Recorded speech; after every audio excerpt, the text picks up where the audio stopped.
Di umur 38 tahun, investasi di luar properti gue ada 8,3 miliaran. Modal awalnya 16 ribuan rupiah aja. Tapi sama kayak kalian, gue lahir dari keluarga biasa aja. Bayar kos susah, kerjaan pertama gaji UMR, dan gak pernah diajarin ngatur uang boro-boro investasi. Tapi gue pengen kaya dan pernah coba investasi instan, tapi rugi. Coba reksadana, tapi ya gitu untung seuprip, malah buang-buang duit. Gue Pandeka, profesional di luar negeri dan perencana keuangan bersertifikat. Video ini bahas 5 pelajaran investasi nomor 1 lebih beresiko kalau lo nggak investasi. Oke, emang sih lo bisa aja rugi kalau investasi. Tapi kalau lo nggak investasi sama sekali, lo udah pasti rugi. Waktu kecil gue sering lihat keluarga gue kerja keras banget. Mereka nyimpen uang di rumah karena mikir investasi itu kayak judi buat orang kaya. Dan jujur aja rasa takut itu nular ke gue. Dulu gue takut banget kehilangan uang kalau berani nyentuh saham. Tiap kali ada berita investasi di TV pasti orang tua gue bilang, tuh kan gitu tuh cara orang bangkrut. Tapi yang bikin gue sadar mereka tetap aja bangkrut pelan-pelan. Setiap tahun uang yang mereka simpen cuma bisa beli lebih sedikit hal. Tanpa sadar rupiah melemah 4% terhadap Amerika dolar. Ditambah inflasi 3%-an artinya 6% setiap tahunnya uang lo yang nangkring di rekening berbunga 1% itu pelan-pelan hilang. Setiap hari nilainya menyusut dikit demi dikit. Berasanya uang kita aman di bank padahal bank biasa bunganya 1%-an atau kurang. Tapi kalau inflasi 3% tiap tahun ya itu artinya nggak investasi sama sekali udah pasti rugi. Inflasi itu gimana sih? Gampangnya gini deh, dulu semangkok bakso cuma 200 rupiah. Tahun 2000 naik jadi 2000 perak. Dan sekarang satu mangkok bakso bisa 20.000 cuy. Padahal baksonya sama aja, bahannya sama, rasanya sama. Yang berubah nilai uangnya, rupiahnya itu jadi nggak ada harganya. Itu yang namanya inflasi. Uang lo kayak pelan-pelan nyusut setiap tahun. Jadi kalau uang lo cuma disimpan doang di bank biasa, lama-lama cuma bisa lebih sedikit belinya daripada sebelumnya. Gak cuma harga bakso, tapi juga harga mobil, sewa rumah, belanja pendidikan. Semuanya makin mahal karena nilai uang lo makin kecil terus. Di sini investasi jadi penting. Contohnya kalau lo beli saham Apple, perusahaan yang bikin iPhone, senilai $100 atau sekitar 1,5 juta di tahun 2015. Hari ini nilainya udah jadi $940 atau 14 jutaan. Tanpa lo ngapa-ngapain. Kenapa bisa naik segitu? Karena makin banyak orang beli iPhone. Toko-tokonya makin banyak buka di mana-mana dan perusahaannya terus untung. Jadi uang lo ikut berkembang bareng pertumbuhan bisnisnya. Oh ya, kalau teman-teman ada yang nggak paham silahkan tanya di kolom komen ya. Insya Allah gue akan jawabin satu persatu. Tapi dari situ gue sadar banget kalau lo nggak bikin uang lo kelejet lewat investasi, lo pelan-pelan jadi bikin diri lo itu bangkrut. Pembelajaran kedua, lo nggak perlu kaya buat mulai investasi. Justru investasi itu cara biar bisa kaya. Dulu walaupun gue udah ngerti kalau duit gue pelan-pelan kehilangan nilai gara-gara inflasi, tetap aja gue susah buat mulai investasi. Gue bener-bener bokek. Apalagi dari kecil gue tumbuh di keluarga yang nganggap uang itu topik tabu. Bahkan kayak sumber masalah. Kita nggak pernah ngomongin soal bangun kekayaan atau melek finansial. Jadi semua istilah investasi itu kedengarannya kayak bahasa alien buat gue.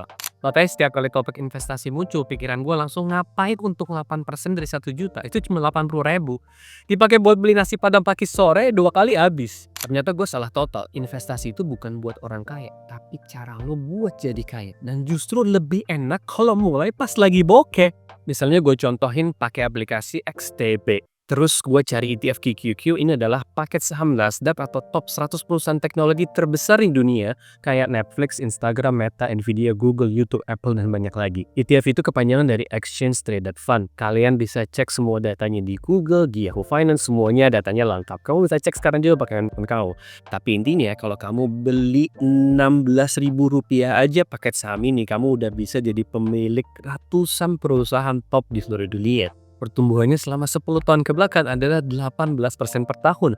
Nah kalau kita investasi 200.000 sebulan, itu kurang dari 10% dari gaji UMR kebanyakan, kita bakal sampai 1 miliar di tahun ke-25.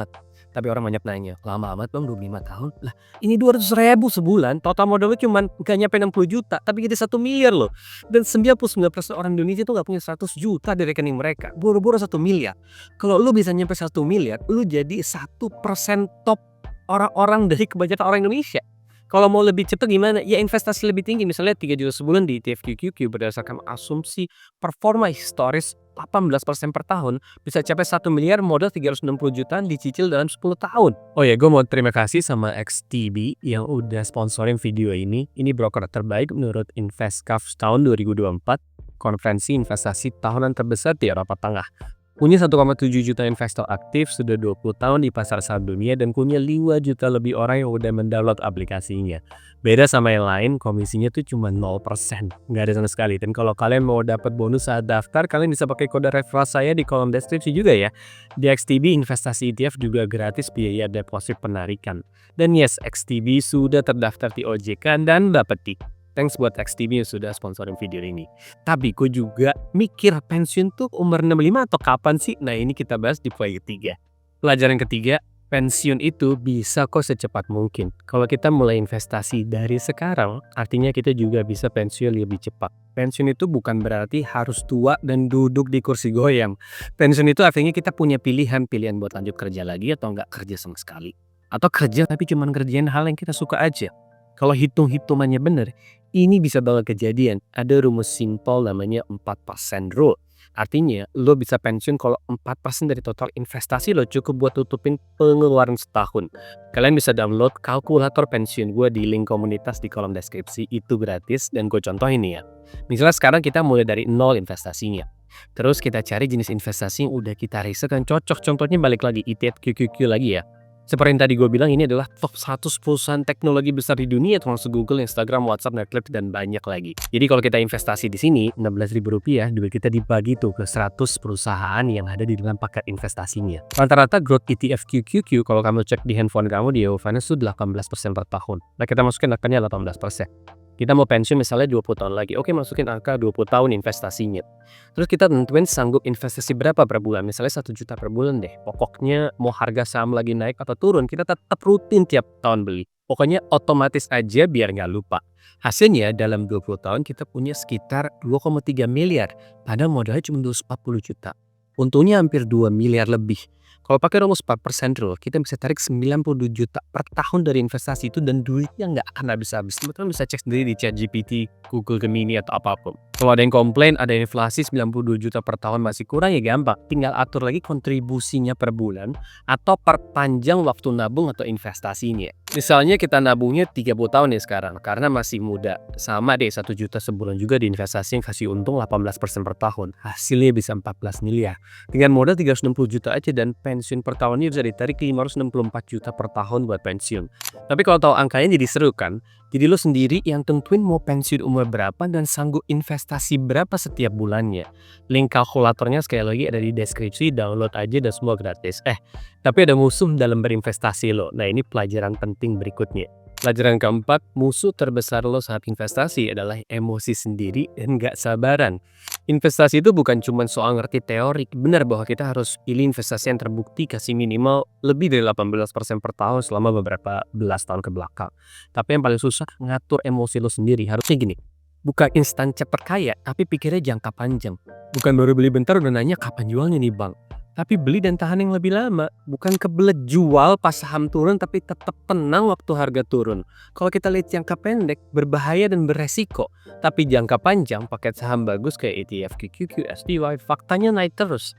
Tapi kenyataannya, waktu lihat portfolio anjlok, portfolio investasi kita anjlok gara-gara berita jelek, gue tetap panik dan kebanyakan orang tetap panik. Rasanya pengen jual semua biar selamat. Masalahnya bukan cuma pas harga turun, tantangan terbesar malah sebelum investasinya dimulai. Waktu kita harus milih buat naruh duit ke investasi, padahal ada banyak godaan di depan mata juga kan. Lo pasti pernah mikir mending duitnya buat liburan, beli motor baru, makan all you can eat, atau buat investasi. Apalagi setiap hari kita digempur iklan yang ngajak belanja. Otak kita langsung bilang, ya udahlah sekali-sekali nikmatin hidup. Belum lagi kalau lihat berita pasar bakal jatuh 50% atau teman-teman di grup bilang, "Bro, koin ini naik 500%." Tiba-tiba semua logika lu hilang, yang ada cuman ikut-ikutan atau malah ikut panik. Di situ gue sadar musuh terbesar gue bukan pasar atau guru-guru finansial di YouTube, tapi emosi gue sendiri. Dan kalau emosi terus campur tangan, keputusan investasi jadi berantakan. Makanya gue mulai mikir gimana caranya biar gue nggak perlu mikir tiap saat dan nggak gampang kepancing panik. Jawabannya, gue bikin sistem yang jalan otomatis. Jadi gue nggak perlu ngambil keputusan berdasarkan mood atau berita-berita yang gue baca. Nah, ini akan gue bahas di poin terakhir. Pelajaran kelima, bikin sistem yang simple yang jalan otomatis. Akhirnya gue sadar cara terbaik buat lawan emosi pas investasi itu bikin sistem yang simple dan otomatis. Dulu gue pikir investasi harus ribet, milih saham satu-satu, baca berita tiap hari, analisa grafik yang bikin pusing. Tapi ternyata makin ribet justru makin stres dan gampang panik.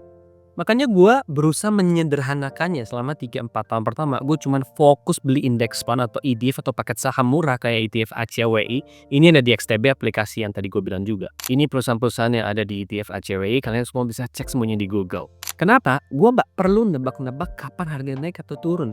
Gue bisa tinggal tidur, duitnya tetap kerja buat gue.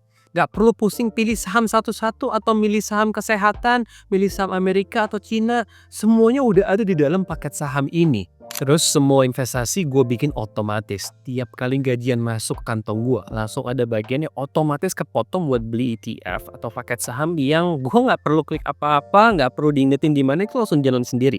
Dengan sistem ini gue tetap konsisten meskipun dunia lagi berantakan. Ada pandemi, perang, resesi, berita serem soal ekonomi.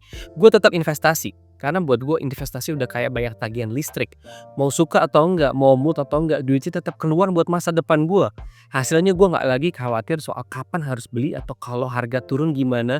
Gue tinggal ikutin sistemnya dan tahu bahwa pelan-pelan duit gue lagi kerja buat gue.